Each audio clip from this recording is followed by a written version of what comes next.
Have you ever had one of those moments, where you just stop, look back, and realize a whole season, or gosh, maybe even a whole year, has just evaporated? Absolutely. It's like time just speeds up. Exactly. It feels like time decided to hit the fast forward button, and suddenly we're feeling like, well, like spectators in our own lives, Right. kind of caught in this current we didn't choose. Mm-hmm. Just going through the motions. Right, and that feeling, that's exactly what we want to unpack today. We're doing a deep dive into a really fascinating perspective from this book, Designing a Meaningful and Well-Lived Life. It's a great one. It really is. And it doesn't just ask us to think about how we spend our time, it fundamentally challenges our actual perception of it. Yeah. So, our mission for you today is simple. We want to pull out the most powerful, maybe even surprising insights from this source to help you intentionally sculpt an existence that feels, richer, fuller, truly your own. Because the core argument is pretty stark. It is. The source argues quite powerfully that most of us live as if we have infinite time. But the reality, the undeniable truth, is just the opposite. It's such a profound starting point, isn't it? That central paradox, life is short, undeniably finite, yet we act day to day like we've got this boundless horizon ahead of us. We totally do. We put off the big trip. Yeah, or that difficult conversation. Or just get stuck in comfortable routines, all because deep down, maybe unconsciously, we assume there's always more time. Right. And this deep dive isn't just about saying, oh yeah, that's true. It's about digging into why. Why do our brains trick us like this? Okay, yeah. And more importantly, giving you a roadmap, some practical ideas for how to break free from that mental trap, how to actually make the most of the moments we have right now. It's a really stark thought, isn't it, when you let it sink in? That we might be, unconsciously squandering our most precious resource, time. It's non-renewable. Mhm. And the source links that directly to regret. Living like time is infinite means we often prioritize things that, honestly, in the grand scheme, don't really matter that much. But what was really eye-opening for me was the why. Why do we fall into this trap? The book talks about our brain's own weird habits, like actual psychological biases in how we perceive time passing. Exactly. This is where it gets super interesting. The source talks about what scientists sometimes call the novelty effect. It's all about how our brains encode memories. Novelty effect. Okay. Think about your childhood. Doesn't it feel like it lasted forever? Like it was full of really vivid details? Yeah, definitely. Summer holidays felt epic. Right. Because almost every day was packed with firsts, new places, new skills, new people, new challenges. Our brains encode those new, maybe emotionally charged or surprising moments with incredible richness. They create these, dense memories. Dense memories. I like that. Yeah, and that density, like a really data-rich file, makes those periods feel longer and richer when we look back. Okay, so childhood feels long because it's packed with firsts. What happens then when we become adults? When life often settles into, a more predictable rhythm? Well, that's precisely the issue, isn't it? Contrast those dense childhood memories with adult routine, work, commute, chores, maybe the same evenings. Yeah, the daily grind. When our lives become that predictable, our brains get super efficient. They basically compress all that routine. It's like zipping up months of similar experiences into these tiny little files that are easily forgotten. So a whole decade can just blur into a blink. Exactly. Because there are fewer new significant markers for our brains to really latch onto and record in detail. And this raises a really important question, I think, for everyone listening. Which is? How many genuine firsts are you actively creating in your adult life right now? Because understanding this bias, that routine, actually shrinks our perception of time. That's the critical first step. Right, because then you realize you need to consciously inject some novelty. Precisely. You need intention to counteract the brain's tendency to compress the familiar. Okay, wow. So our brains are basically playing tricks on us, making time feel like it's slipping away faster, especially when we're stuck in a rut. That's a powerful realization. It is. So how do we actually fight back? Does the source give us concrete everyday things we can do? Or are we talking about needing some massive life overhaul here? Thankfully, no massive overhaul needed, which is good news. Right. It's much more about a deliberate, consistent redesign, small shifts. Okay.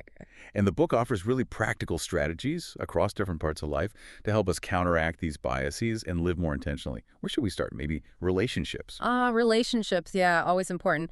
But the source suggests a shift here, doesn't it? It's not just about having friends, but about cultivating, deeper connections Right. and maybe letting others go. that sounds a bit tough. It can feel tough, definitely, especially in our hyper-connected world. But the insight here is really profound. The source kind of introduces this idea of, let's call them net emotional contributors versus net emotional drainers. Okay, contributors versus drainers, I get that. Yeah, the idea isn't just some vague, prioritize significant relationships. It's about consciously deciding where to invest your limited emotional energy and your limited time. Right. Are you investing it with people who consistently add more to your well-being, your growth, your sense of purpose, than they subtract? That's a sharp question. It is. Because Good. superficial ties, they might fill your calendar, make you feel busy, but do they truly contribute to genuine freedom or emotional resilience or that well-designed life we're talking about? Probably not in the same way deep, authentic relationships do. So it's about quality over quantity, really dialed up. Exactly. The book pushes us to ask, which connections are truly nourishing my limited time and which are just consuming it? It takes courage sometimes to prune those draining connections and intentionally cultivate the ones that truly matter. That framework net emotional contribution, that's really practical. Makes total sense. Okay, so if our personal connections need that kind of intentional focus, what about work? All those hours we spend in our professional lives. Mhm. The source challenges our typical approach there too, right? Arguing that real fulfillment, real growth, rarely happens when we just stay comfortable. Indeed. And what's so compelling is how it implicitly challenges complacency. It's just so easy, isn't it, to settle into a role where we feel competent, where we know the Oh ropes. yeah, the comfort zone is, well, comfortable. Of course. But the source argues that true growth, personal or professional, demands we actively step into the unfamiliar. It means embracing new skills, maybe tackling projects that feel a bit daunting, even taking calculated risks that push us beyond what feels easy. And staying comfortable limits us. It limits our potential, Right. absolutely. But also, linking back to our earlier point about time perception staying comfortable means less novelty, fewer challenges. So it makes time feel like it's passing even faster. Exactly, because our brain isn't getting those new experience markers. So the source suggests choosing evolution over stagnation, even if it feels a bit scary. That stretch zone is where you find not just career satisfaction, but actually a richer sense of time passing. Okay, relationships, career growth. Mm. What about health?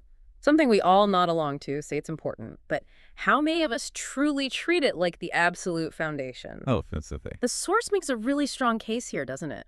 That health and energy aren't just nice additions, they're crucial multipliers for everything else. It's a stark reality check.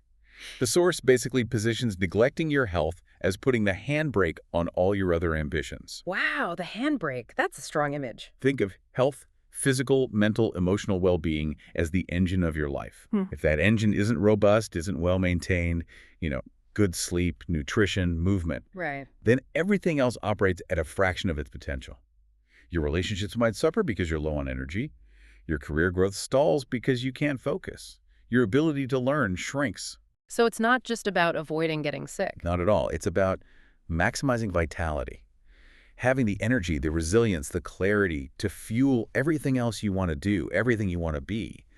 The real insight is that investing in your health isn't some separate to-do item. It's foundational. It's the ultimate foundational investment. It compounds returns across your entire life. Okay, so we've got core connections, challenging ourselves professionally, and making health the bedrock. What else? The source highlights 3 more pillars, right? Things that feel like essential skills for navigating life today. Yes, 3 really key ones: continuous learning, emotional intelligence, and financial wisdom. Those sound important, almost like superpowers. They kind of are. And the source argues they aren't just nice to haves. They're absolutely critical if you want genuine freedom and a really meaningful life. How so? Let's break them down. Continuous learning. It keeps our minds agile, right? Mhm. It constantly introduces those new experiences we talked about, making time feel richer. Plus, in a world changing this fast, you have to keep learning to adapt. It's about making intellectual curiosity a daily habit, not just something you did in school. Okay, makes sense. Emotional intelligence. This is huge for navigating the sheer complexity of human interaction. It lets us build those deeper, more resilient relationships we discussed. It helps us handle professional challenges with more grace and understanding, empathy, self-awareness. Priceless. Absolutely. And finally, financial wisdom.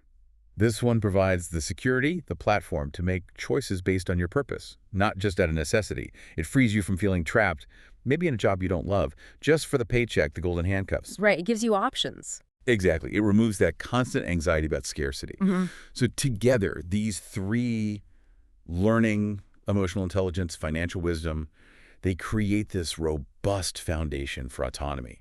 They empower you to direct your short, precious time towards what actually aligns with your values instead of just reacting to external pressures. It's like these three give us the tools to really leverage the time we do have to make it count. Okay, so this is a lot to think about. What does it all mean for you listening right now? Hmm. The good news, as he said, is that the source isn't demanding some radical overnight transformation.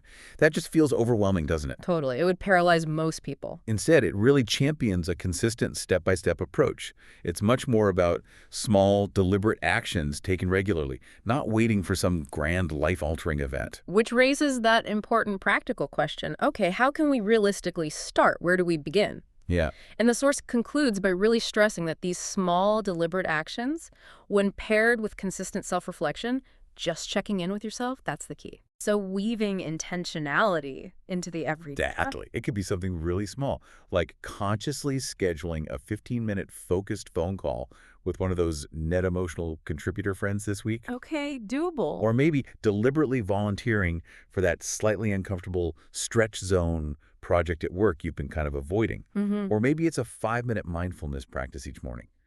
Or spending 10 minutes learning about something totally new that sparks your curiosity. Micro actions. Micro actions, exactly. It's about choosing to be present, choosing to inject novelty, making a conscious choice, however small, to prioritize what truly matters to you rather than just letting life happen to you. Sure. Every little step counts. And cumulatively, these intentional choices start to reshape not just what you do, but how you perceive time itself and the richness of your whole experience. Wow.